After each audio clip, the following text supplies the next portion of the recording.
성경에서 인간은 육체라고 말하고 있습니다. 우리는 동물이라는 거죠. 인간은 육체입니다. 쉽게 말해서 동물입니다. 그것을 증명하는 한 가지 방법은 우리가 동물적인 것을 할 때는 전혀 노력이 필요하지 않다는 겁니다.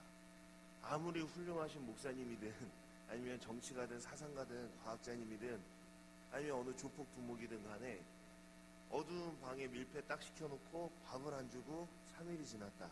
그럼 모든 사람의 생각은 하나로 통일됩니다. 밥. 그렇죠. 거기에는 어떠한 노력이 필요 없어요. 3일간 잠을 안 재우는 고문을 했다? 모든 노력, 모든 생각은 하나로 비교해요. 잠. 그렇게 됩니다. 거기엔 아무런 노력이 필요하지 않습니다. 그러면은 우리 하나님은 육체가 아니시죠? 하나님은 동물이 아니십니다. 그럼 하나님이 어두운 방에 혼자 이렇게 계시면 3일 지나면 배가 고프실까요? 아니면 잠이 오시겠습니까? 그렇지 않죠. 그러면은 우리가 육체인데 그럼 하나님은 무엇일까요? 하나님은 뭐뭐다 할 때 여기 들어갈 것은 뭐죠? 하나님은 무엇이다? 요한 사도께서 말씀하시길 하나님은 틀릴까봐 말씀 안 하시나요? 하나님은 사랑이시다. 하나님은 사랑이십니다. 우리는 배가 고파지는 거에 전혀 노력을 할 필요가 없습니다. 근데 사랑을 하려면 좀 노력을 해야 돼요. 20대 남자가 20대 여자를 사랑하려고 해도 연애는 참 힘든 과정이에요. 부모가 자기가 배로 난 자식을 사랑하려고 해도 사랑은 힘든 과정. 노력을 해야 돼요. 노력을. 근데 밥을 먹고자 하는 것은 노력을 하지 않아도 저절로 되는 거예요.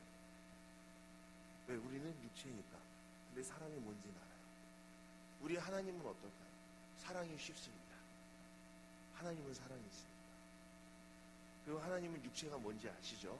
그러니까 하나님이 육체가 되시는 건 좀 힘든 거예요. 노력을 하셔야 되는 거예요. 그러나 하나님은 사랑이시기 때문에 하나님의 사랑은 우리의 사랑과 격이 다르다. 우리는 그것을 표현할 수도 없고 알 수도 없고 닮아가기도 참 힘듭니다. 제가 좋아하는 얘기인데 옛날에 우리 교회 저희 사택에 소리라는 강아지가 살았습니다. 15살, 16살까지 장수를 누리다가 죽은 강아지예요. 요만한 푸들이었습니다. 근데 동생이 그 개를 얼마나 사랑했는지 모릅니다. 안고 자고 너무너무 사랑했죠. 초등학교 5학년, 6학년 때 들어와서 대학원 입학 직전까지 키웠던 개입니다. 그리고 그 개가 집에 오면은 아빠도 사형 나갔어, 엄마도 사형 나갔어, 오빠도 사형 나갔어. 이상한 가족이야. 이 외로운 가운데서 제 동생을 지켜주는 게 그 소리라는 강아지예요. 그러니까 그 강아지를 너무너무 사랑했던 겁니다. 집에 이제 나갔다가 동생이 딱 옵니다. 제가 집에 있습니다. 오빠 있었어? 끝이에요. 엄마 있었네요? 끝이에요. 근데 소리가 멍멍하면 소리야! 이러면서 들어오는 겁니다. 그런 리액션은 저희가 군대 갔다가 휴가를 나왔을 때라든가 아니면 전도여행에서 죽다 살아서 막 2달 만에 들어왔을 때에도 결코 볼 수 없는 리액션이죠. 근데 매일 그런 거 보면 생각하죠. 도대체 걔를 더 사랑할까 나를 더 사랑할까? 그런데 이제 예를 들어보는 겁니다. 만일에 제가 죽을 병에 걸렸어요. 그런데 의사가 말하기를 이 소리를 끓여 먹여야 이 오빠가 산다라고 했을 때 동생은 이 개를 잡을 것인가 아니면 오빠를 죽일 것인가? 어떻게 할까요? 당연히 그래도 나는 인간이니까 격이 다르잖아요. 아마 개를 잡아 죽여서 저를 살릴 겁니다. 그랬었을 겁니다. 만일에 이게 진짜 확실한 정보이기만 하다면 진짜 모르는 지나가는 사람을 살리기 위해서라도 아무리 사랑하는 개도 잡을 수 있는 거죠. 확실한 정보기만 하다면. 그렇죠. 근데 반대의 경우로 생각해보는 거예요. 소리가 죽어갑니다. 근데 존스 홉킨스 대학을 나온 최고의 수의사가 말하기를 이 소리를 살리기 위해서는 이 오빠를 삶아 먹여야 된다는 거예요. 그럼 개가 산대. 그러면은 개를 위해서 저를 잡을까요? 안 잡을까요? 만일에 잡으면 엽기, 호러, 그렇죠. 막 신문에서 막 욕하겠죠. 이런 미친 세대를 모방하면서 욕할 겁니다. 들어가지고 이게 얼마나 개를 향한 숭고한 사람이냐 이런 사람이 없어요. 그런데 여러분, 하나님과 인간의 차이가 큽니까? 아니면 인간과 개의 차이가 더 큽니까? 우리나 개나 하나님 앞에서는 똑같은 피조물입니다. 하나님과 인간의 차이보다 인간과 개의 차이가 더 적죠. 그런데 예수 그리스도께서 우리를 위해 죽으셨다는 것은 하나님께서 우리를 위하여 신을 잡았다. 그것은 개를 위해서 옷발을 잡았다랑 비슷한 이야기입니다. 하나님이 우리를 위하여 신을 잡았다. 인간의 사랑은 여기까지는 됩니다. 트럭이 달려오는데 자기 아기가 트럭에 깔려 죽을 것 같으니까 엄마가 자기의 몸을 던져서 자기는 죽고 아기는 살렸다. 가끔 그런 해외 토픽이 나옵니다. 그러면 야, 이 얼마나 숭고하고 거룩한 어머니의 사랑인가 이렇게 이야기하죠. 거기까지가 인간의 사랑입니다. 인간이 흉내낼 수 있는 정도의 사랑입니다. 그런데 개구리가 지나가는데 트럭이 달려오는 거예요. 그래서 개구리를 살리기 위해서 트럭 바퀴 밑에 자기 아기를 던졌다. 그래서 아기는 죽고 개구리는 살았다. 그랬을 때 사람들이 야, 이 얼마나 숭고한 개구리를 향한 사랑인가. 이게 칭찬할까요? 아니면 미쳤다고 정신병원에 갔다 가둘까요? 경악하는 거죠. 급이 다르다. 자기 아기를 위해 목숨을 던질 수 있는 게 부모의 사랑이지만 자기의 아기를 던져서 무엇을 살린다는 거는 거기서부터 우리의 상식은 넘어가 버리는 거예요. 개를 위해서 오빠를 잡았다는 비슷한 거죠. 하나님께서 인간을 위해서 아들을 잡으셨을 때 그때 천사들의 마음이 그랬을 겁니다. 정말 이해할 수 없는 엽기적인 사건을 보고 있는 거예요. 하나님의 아들이 십자가에 달려서 울부짖고 계실 때, 엘리 엘리 라마 사박다시 하실 때 인간들이 그걸 이해도 못하고 있어요. 하나님이 고개를 돌리시는 거예요. 그걸 보는 천사들의 마음은 어떻겠습니까? 이해가 안 가는 거예요. 이해가. 경악을 금치 못해요. 하나님의 사랑은 무한한 거예요. 그 사랑은 우리가 아무리 묵상해도 죽을 때까지 묵상해도 우리가 다다를 수가 없어요. 이게 훔쳐볼 수만 있는 거예요. 이렇게 좀 조약하고 약간 좀 거친 비유를 통해서나마 훔쳐볼 수 있는 거예요. 그게 끝이에요. 무한대 곱하기 무한대도 무한대입니다. 무한대 빼기 5억 3,670 뭐 해봤자 무한대는 무한대예요. 왜? 무한대입니다. 하나님의 우리를 향한 사랑은 무한하십니다. 무한대를 지구 인구인 70억으로 나눠도 무한대입니다. 그러니까 이 지구상에 당신 한 명만, 이 지구의 인구가 한 명이에요. 이 지구상에 당신 한 명만 살고 있어도 하나님께서 당신을 위해서 십자가를 지신다. 그것이 하나님의 사랑입니다. 사랑은 낭비예요. 사랑은 엄청난 낭비입니다. 역사상 가장 엄청났던 낭비는 우리를 위해서 하나님의 아들이 돌아가셨다. 오늘 읽은 본문 빌립보서 2장 5절부터 11절은 개역 성경에서는 그냥 이렇게 나와 있지만 헬라어 성경에서는 이렇게 그 부분만 이렇게 띄어가지고 이게 연 형식으로 되어 있어요. 그러니까 시예요, 시. 바울 사도의 말씀이 아니라 바울 사도께서 너희 안에 이 마음을 품으라 이는 그리스도의 마음이니 한 다음에 노래 가사를 인용해 드신 겁니다. 그래서 우리에게 알려져 있는 가장 오래된 찬송가 가사가 바로 12절부터 그는 근본 하나님의 본체시나 하나님과 동등됨을 취할 것으로 여기지 아니하시고 오히려 자기를 비워 종의 형체 죽기까지 갖추시고 십자가. 이것은 당시에 초대교회에서 불려지던 노래의 가사예요. 바울 사도께서 얘들아 이런 마음을 품어라 한 다음에 너네도 알고 있는 그 노래 있잖아 하고 가사를 하나 갖다 놓으신 거예요. 초대교회 성도들의 신앙이 어땠는지 알 수 있는 겁니다. 이런 찬양들을 부르셨구나. 이런 찬양들. 우리가 주님의 마음을 품는 것은 낮아지는 겁니다. 하나님의 사랑은 우리가 생각하는 것과 격이 다릅니다. 우리도 우리보다 열등한 존재를 사랑하긴 합니다. 예를 들어서 우리가 다시 이야기하면 또 개를 사랑하죠. 우리가 정말 개를 사랑하면 어떻게 합니까? 개한테 그 깡통 음식을 먹여요. 개밥이 아니라 깡통 음식을 먹이는 거죠. 인간처럼. 개한테 옷도 사입힙니다. 사람 옷보다 더 비싸요. 사람처럼. 신발도 사신겨요. 사람처럼. 안경도 씌우는 경우를 봤어요. 사람처럼. 미용도 시켜줍니다. 사람처럼. 근데 그럼 걔가 행복해할까요? 불편해할까요? 솔직히 불편해할 겁니다. 이게 개로서 그게 서비스예요. 자기가 무슨 색깔 옷을 입었는지도 몰라요. 생명이거든요. 걔는 힘들 겁니다. 그러나 인간은 개를 인간같이 만들어 놓고 내가 개를 사랑한다고 생각을 하는 거예요. 여러분이 정말 개를 행복하게 해주고 싶으시면 이렇게 하시면 됩니다. 개를 핥아주시면 됩니다. 왜냐면 개들끼리 애정 표현은 그거예요. 그렇죠. 개들은 엄마 개가 새끼 개를, 새끼 개가 엄마 개를 이렇게 서로 핥아줘요. 이렇게 온몸을 다 핥아준다니까요. 여러분이 정말 개를 행복하게 해주고 싶으면 100만 원짜리 옷을 사입히는 게 아니라 주인이 개를 핥아주면 됩니다. 개도 우리를 막 핥잖아요. 사랑할 때. 정말 뭐 푸들 강아지 같은 이를 악물고 한번 할 수 있을 것 같지만 저기 구신탕집 앞에서 막 뻥뻥 짖고 있는 그 개 냄새가 30m 밖에서 훅 풍기는 그런 도사견 같은 거, 이렇게 막 똥구덩이에서 그걸 핥아주란 말이에요. 그리고 그 개들과 함께 여러분도 빨가벗고 네 발로 함께 뛰면서 이렇게 멍멍 하면서 같이 뛰어가면은 정말 주인이 나를 사랑하는 줄 알 겁니다. 그러니까 우리가 개처럼 되면은 걔는 정말로 우리가 개를 사랑하는 줄 알 거예요. 근데 우리가 뭐 그렇게 합니까? 절대 그렇게 안 하죠. 차라리 개를 우리같이 만들고 맙니다. 옷 입히고 미용하고. 이게 다른 종교와 기독교의 차이죠. 하나님께서 인간으로 오셨을 때 구유에 눕혀진 아기를 보거든 그것이 하나님의 아들인 줄 알았어요.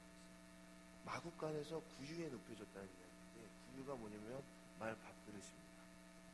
우리가 이제 크리스마스 때 달력에 나오는 이미지 보면은 마국간에서 참 태어나 볼만도 합니다. 왜냐면 뭐 이렇게 달빛과 별빛이 은은하게 비치는 황금빛 지푸라기 속에 아기가 누워있는데 뭐 좀 되게 포근하고 괜찮아 보이지 않습니까? 근데 실제의 마국간이 어떤지는 다 아시죠? 시골에서 자라신 분들은 아십니다. 일단 나로준 냄새가 착 코를 찌를 겁니다. 말똥 소똥 그 사이에 막 그 지푸라기 속에는 따뜻하니까 쥐들이 몰려있기 마련이고요. 그 말밥 그릇에 건더기랑 뭐 액체가 하나도 없었겠으면 진짜 더러웠을 거예요. 파리는 얼마나 많은데.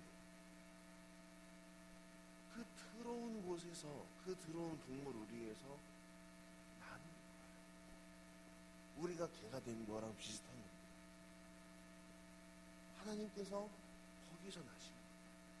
옛날에는 말이 교통수단이었죠. 지금은 자동차가 교통수단이듯이. 그러니까 동정녀가 처녀가 마국간에서 아기를 낳았다는 건 지금의 개념으로 보면 이렇게 생각하시면 비슷할 겁니다. 어떤 미혼모가 10대 미혼모가 지하주차장에서 폐타이어 사이에서 아기를 낳았다. 이거랑 비슷한 거예요. 아무 병원이나 보건소에서도 받아주지 마세요. 여관에 빈 방이 없어서. 그래서 지하주차장 폐타이어 사이에서 한 미혼모가 10대 미혼모가 아기를 낳았다. 하나님께서 그만큼 낮아지신 거예요. 그게 하나님의 사랑입니다. 우리가 흉내낼 수 없는 사랑이죠.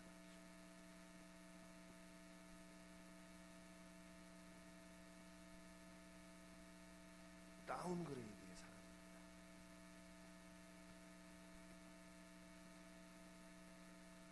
우리는 이제 예수님을 믿으면 이제 구원은 일단 받는 거고, 그 다음에 구원 받은 다음부터 죽을 때까지 한 5, 60년, 20살에 세례받았다고 치면 80살까지 이제 5, 60년의 삶에 대해서 어떤 계획을 갖고 있냐면 축복의 계획들을 다들 갖고 있어요. 그러니까 이런 거죠. 낮았던 성적이 높아지고 낮았던 소득이 높아지고 방 하나짜리 집에서 살다가 방 3개짜리 집으로 가게 되고, 그리고 지혜가 없었는데 지혜로워지고, 공부 못했는데 공부 잘하게 되고, 뭐 이런 것들을 꿈꾸면서 주님께서 함께 하시면 이렇게 될 거라고 믿고 나아간다는 겁니다. 그러나 예수님께서는 그렇게 살지 않으셨다는 거예요. 우리가 진짜 숭고하게 모든 에너지를 쏟을 때 이 정도까지의 사랑이 가능한 거예요. 가난한 아이가 여기서 막 그 국어를 하고 있는데 내가 죄를 입양해서 우리 집에서 먹이고 씻기고 공주같이 만들어주리라. 여기까지가 인간이 할 수 있는 진짜 숭고한 사랑이에요. 그런데 하나님을 정말 닮은 사람들은 어떻게 하냐면, 내가 저들과 함께 되겠다, 내가 슬럼 사람이 되겠다, 내가 후진국 사람이 되겠다, 벗어 살겠다. 이거는 그리스도 안에서밖에 나올 수 없는 겁니다.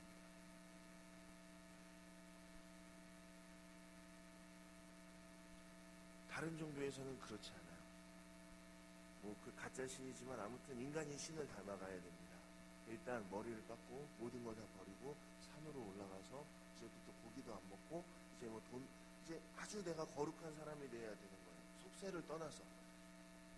유교 같은 데서 돌을 닦는 선비들도 마찬가지죠. 아주 의관을 정지하고 이제 절대 손에 들어온 거 묻히지 않고 깨끗하게 두부도 모나게 썰면은 안 먹고 이렇게 다 되는 거죠. 나를 업그레이드하는 거죠. 그리고 이 사람들이 가끔 자비를 베풀어서 교환시키러 올 때는 있어요. 이것이 타종교입니다. 그런데 우리 하나님을 믿는 사람들은 예수 그리스도를 닮아버리기 때문에 그게 아니라는 거예요. 영국의 귀족이 고아를 입양해가지고 영국 신사로 키워내는 그런 정도의 사랑이 아니라 내가 고아들 중에 하나로 들어가 버리는 거예요. 내 삶의 가치를 떨어뜨리는 거예요. 그리스도를 위해서. 내가 그리스도와 같이 살겠다. 그게 뭔지 아십니까? 세례예요. 세례에서 왜 물속에 들어갑니까? 물에 들어갈 때 그 이전에 나는 죽은 겁니다. 그리고 뭐라는 거죠? 그리스도와 함께 죽었으니 그리스도와 함께 살 것이다. 그리고 물에서 나오면 이제부터 난 주님의 것이라는 거죠. 그러니까 세례 받으면 천국 가요? 세례 안 받으면 지옥 가요? 간단합니다. 세례를 안 받았어도, 기회가 안 돼서 안 받았어도 그리스도와 함께 죽은 사람은 그리스도와 함께 살 것이고, 물로 세례를 받았어도 그리스도와 함께 죽지 않고 그냥 업그레이드의 삶을 살았던 사람은 모르겠어요. 그 세례는 가짜예요. 이스라엘의 그 우상숭배하다 죽은 사람들 중에 할례 받은 사람 얼마나 많은데요. 할례 받고도 바알 숭배했어요. 그 사람들. 그런 거예요. 우리가 그리스도의 마음을 품으면 그렇게 낮아지게 된다는 거예요. 제가 15평에서 살았는데 주님께 기도하면서 주님을 위해 교회 생활 열심히 하다 보니까 하나님께 복을 받아서 30평에서 살게 됐습니다. 하나님을 찬양합니다. 내가 정말 대학 못 갈 사람이었는데 하나님과 함께 하면서 하나님께서 내게 복을 주시고 기회를 주시고 지혜를 주셔서 되게 좋은 대학에 갔습니다. 하나님 찬양합니다. 내가 시집 못 갈 사람이었는데 하나님께서 나에게 복을 주시고 은혜를 주시고 어떻게 돼서 내가 너무 좋은 사람 만드는데 주님을 찬양합니다. 내가 한국에서 살다 썩어 죽을 사람이었는데 하나님께서 복을 주시고 기회를 주시고 축복해 주셔서 미국에서 살게 됐습니다. 주님을 찬양합니다. 이런 간증도 굉장히 귀한 간증이에요. 왜냐? 하나님을 제대로 믿으면 일단 술, 담배 끊게 됩니다. 집안에 있던 저주가 끊겨요. 그리고 기도하면 응답이 있잖아요. 그리고 삶의 질서가 생기지 않습니까? 그렇게 하다 보면은 좀 복은 저절로 오게 돼요. 인과응보, 그냥 하나님께서 특별히 안 주셔도 복이 온다니까요. 복이 와요. 거기까지만 해도 굉장히 귀한 간증이에요. 미스 코리아가 이렇게 하나님께 영광을 돌립니다. 그거 굉장히 기특한 거예요. 그런데 정말 하나님께서 바라시는 기도, 하나님께서 우리에게 원하시는 것은 그것을 넘어서는 그리스도를 닮는 삶이에요. 내가 30평 사는 사람이었는데 예수 믿고 15평짜리 집으로 이사가고 차액으로 캄보디아에 교회 세웠습니다. 이런 사람 진짜 있어요. 많습니다. 내가 대학 가서 공부할 수 있는 기회가 있었는데 그리스도 복음을 위해서 살면서 그냥 공부를 할 기회를 포기했습니다. 제 동역자 중에 그런 사람이 있어요. 내가 장가가고 시집갈 수 있는 사람이었는데 장가 시집 포기했습니다. 그리스도. 그랬는데도 배우자를 주시면 좋고 안 주시면 그만이에요. 내가 건강할 수 있는 사람이었는데 그리스도를 위해서 살다 몸 다 버렸습니다. 그게 바로 고난이에요. 내가 좀 더 업그레이드 된 삶을 살 수 있었는데 다운그레이드를 선택했습니다. 내가 미국에서 살 수 있는 사람이었는데 탄자니아에서 살게 되었습니다. 이게 십자가, 이게 십자가. 그게 없으면요, 구원의 은혜까지는 그 정도를 잘 걸어서 받았는데 이제 그 다음부터 축복에 초점을 맞추면은 성경이랑 자기랑 좀 안 맞는 걸 느끼게 됩니다. 뭔가 핀트가 안 맞아요. 그렇게 신앙생활 오래 하면은 죽을 때까지 기도 제목은 하나예요. 첫사랑을 회복하게 하옵소서. 얼마나 안타깝습니까? 얼마나 안타깝습니까? 그런데 그 다운그레이드의 삶을 살면요, 그게 영적으로 민감해지고 그런 거 얘기하는 게 아니에요. 맨날 방언으로 몇 시간씩 기도하면서도 작은 거 하나 포기 못해서 사람들 시험에 들게 하는 사람들도 있고요. 그 영적으로 민감해지고, 아니면 성경 지식이 늘어난, 그걸 의미하는 게 아니에요. 성경 시험에서 100점 만점 하면서도 작은 헌신 못하는 사람들 많아요. 그런데 문맹인 크리스천들도 있고 방언 못하는 목사님도 있습니다. 훌륭한 목사님이죠. 그리스도의 마음이 우리 안에 있느냐 없느냐가 중요해요. 헌금이 뭐냐면요, 자발적으로 내 소득을 깎는 겁니다. 헌금은 자발적으로 내 소득을 깎는 겁니다. 교회 봉사는 뭐냐면 자발적으로 나의 그 아이덴티티를 깎아버리는 거예요. 여기서 아니면 언제 화장실 청소를 해보겠습니까? 이제 여기 아니면 언제 바자에서 갈치를 바라보겠어요. 이제 이런 것들이 다 깎는 거예요. 단기 선교 같은 것도요, 처음 간 거는 그거 희생이 아니에요. 처음 간 거는 그거는 이제 인생에 한번 재미있는 체험이에요. 근데 갔던 나라 5번씩 더 가보세요. 그때마다 뭐 재미 하나도 없어요. 인생 1년의 휴가라고는 그 한 주밖에 없는데 그거를 다 거기서 가족여행도 못하고, 그 돈이면 크루즈 여행을 가죠. 여러 나라들 가죠. 그것도 내려놓은 희생이에요. 희생. 교회에서 직분을 맡는 것도요, 희생입니다. 집사가 뭔지 아세요? 집사. 우리는 이제 집사하면은, 우리는 사실 옛날에 여자들에겐 이름도 안 주던 시절에 선비사자로 끝나는 집사를 주니까 그게 벼슬인 줄 아는 거예요, 사람들이. 그러니까 자기의 호칭에 무슨 사가 붙고 님이 붙으니까 그것이 한국교회 성도들에게 너무나도 지금도 좀 그렇죠.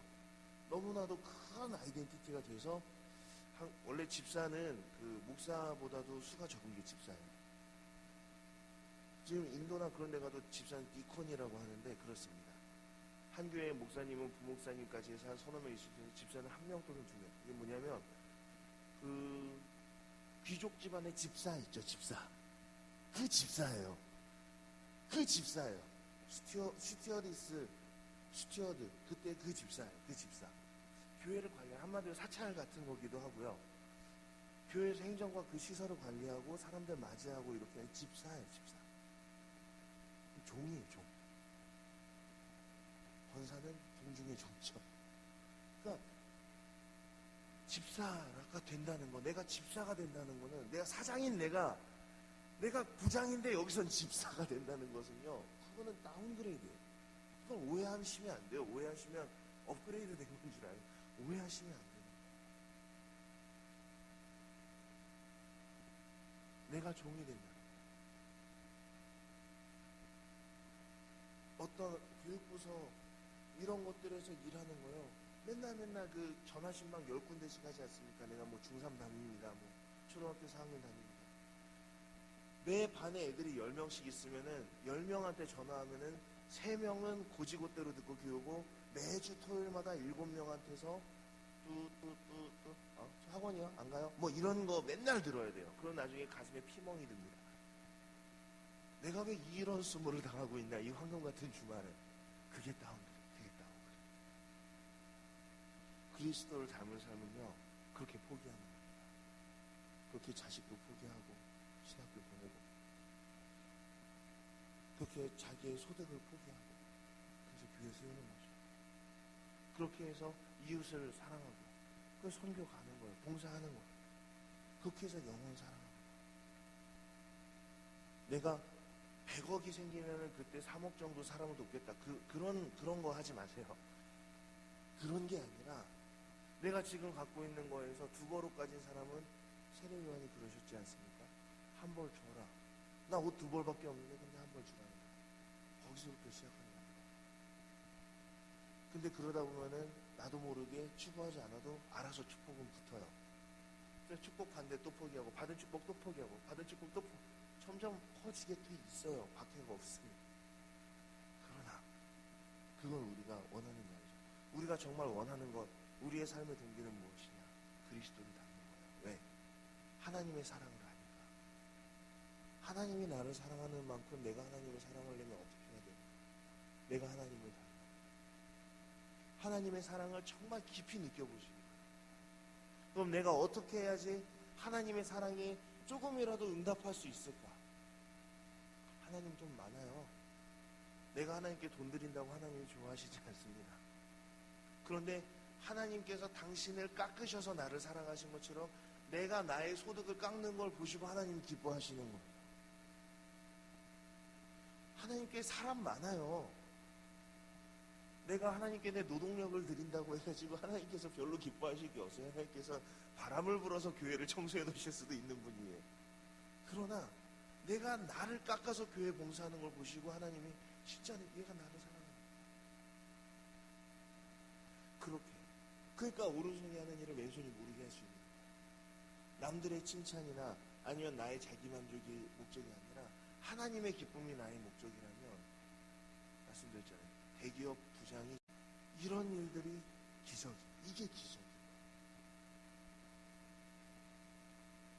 하나님께서 우리와 함께 하시면 우리가 하나님의 사랑을 알게 됩니다. 하나님의 사랑을 알게 되면 우리가 하나님을 닮게 됩니다. 하나님을 닮게 되면 너희 안에 이 마음을 품으라. 이는 그리스도 예수의 마음이니 그는 근본 하나님과 본체시라. 하나님과 동등됨을 여길 것으로 여기지 아니하시고 오히려 자기를 비워 종의 형체를 가지고 낮아지셨어요. 죽기까지 낮아지니까 십자가까지, 하늘에서 이 땅까지, 이 땅에서 십자가까지, 십자가에서 무덤까지. 그리고 예수님께서 말씀하시는 겁니다. 제발 그거는 목사나 선교사님들한테 하시는 말씀이죠. 이렇게 하지 마세요. 너희는 가서 복음을 전하라 할 때 그 너희가 목사 선교사다 그러면 너희에게 천국이 있을지어다. 그 너희도 목사 선교사예요. 성경에서 너희라고 하면 여러분 다 포함하는 너희. 이렇게 누구든지 나를 따르려거든 자기 십자가를 지고 나를 쫓을 것이다. 거기에서 분명히 말합니다. 누구든지. 그걸 예수님께서 말씀하십니다. 나를 사랑하라. 나를 따르라. 나의 팬이 되어달라는 게 아니라 나를 따르라. 십자가를 지고 내가 더 포기할 게 무엇인지 주님 앞에 기도해 보십니다. 내가 주님 앞에 어떤 기도 제목을 더 적는 것이 그것이 더 믿음이 뛰어난 것인가, 그런 거 생각하지 마시고 주님 앞에 내가 무엇을 더 내려놓고 포기해야 될지를 그걸 기도 제목으로 적어보세요. 하나님, 내가 주님을 사랑하고 표현할 수 있는 방법을 가르쳐 주십시오. 그럼 주님 말씀하시죠. 누구든지 자기 십자가